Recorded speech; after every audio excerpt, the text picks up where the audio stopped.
Definitely a bit of a slow start to the day today in Snowshoe.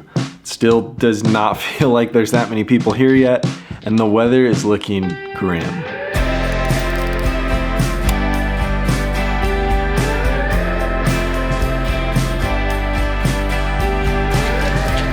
There he is.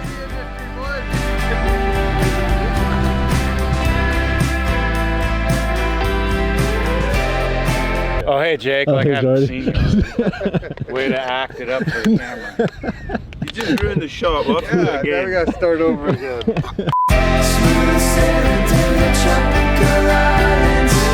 Fine tuning.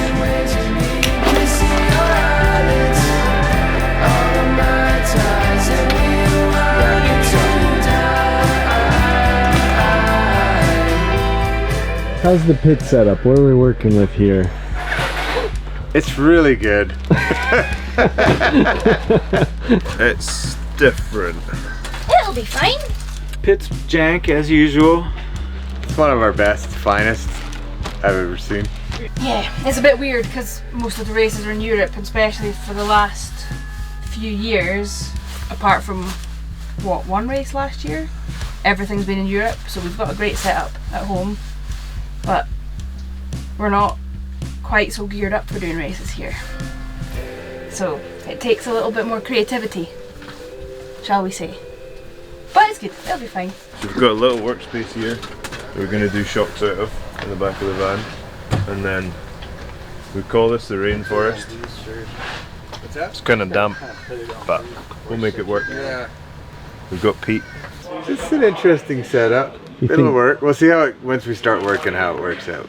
Yeah, you got any predictions on things that'll be challenging? Water coming in. Wind coming in. It's gonna be a tight setup. We'll get it done. Did you miss us in Andorra? I did. I watched you guys. I think it's one of the first times I watched Dialed. Wow. That's because you needed Vic to get the TV playing. Yeah, Vic said, "Oh, Jake and Schaefer on TV. We gotta watch." Oh, fuck yeah. Wow, what do you think of Dialed? It's pretty funny.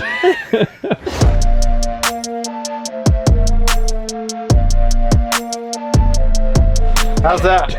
You're drenched. Yeah. One trip to Starbucks. Turns out it's raining. This is crazy rain. Driving in here was nuts. Like, no visibility. But like rain, not drizzle.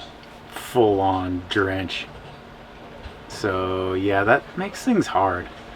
Mentally and physically. How was the journey in, and when'd you get here? Journey to the United States sucked. I was with Nico, Logan, and Callie. Just randomly, we met at the airport in Barcelona. I think that first flight to New Jersey was fine, then they canceled. It was like this 3-hour stretch of canceling, not canceling, canceling, not canceling.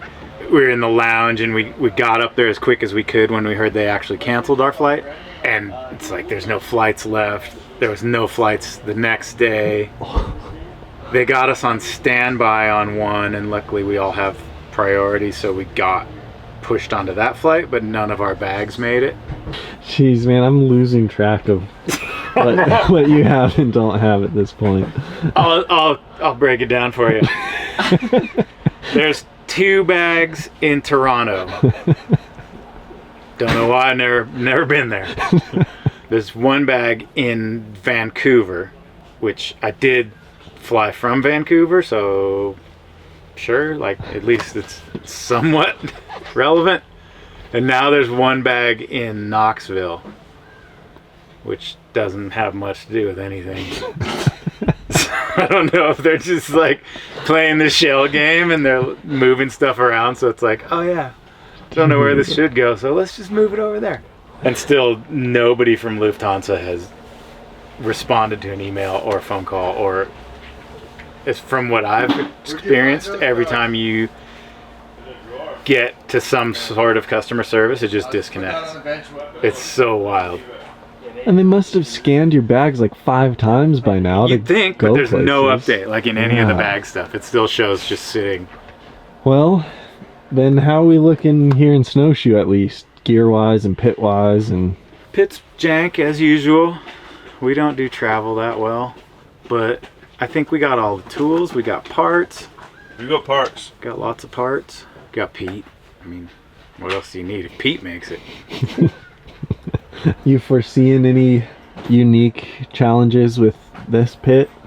Keeping things dry, I think. It's so pieced together, everything kind of leaks a little bit.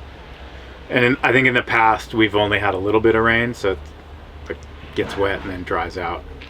But we have like the 2 tents that we rented from Snowshoe that are supposed to be kind of the waterproof area, and they're kind of iffy. And then we just have our pop-ups that are not super waterproof. What's the rest of the pit area like? Many teams here set up yet, or? Can't see, it's so foggy. You got like 50 feet of visibility. There could be like a whole crowd down there. Everybody's ready. And I've been watching that Stephen King series, The Mist, too. So, Oh. yeah. Schaefer? You guys go on ahead. So the Fox team's pretty much set up with the pit for the most part, and so Schaefer and I were gonna just wander around and see what all the other teams' pits are like, but literally none of the factory team's pits are really set up yet. Like Scott's set up, but no one's really there. We think Commensal Muck-Off is set up, and then Pivot's van is parked, but like other than that, I don't think anyone's here yet. By now, I'm sure you know this, but it's super dead around the pits right now. People just aren't here. But if there's one thing I remember from last year, it's that changes suddenly and drastically. As soon as people show up, this area becomes a whole nother ordeal. Snowshoe is one of my favorite venues out of all the amazing places we get to go. I think it's just because it's properly gnarly here. So I'm looking forward to the rest of the week. But until then, we'll see you tomorrow.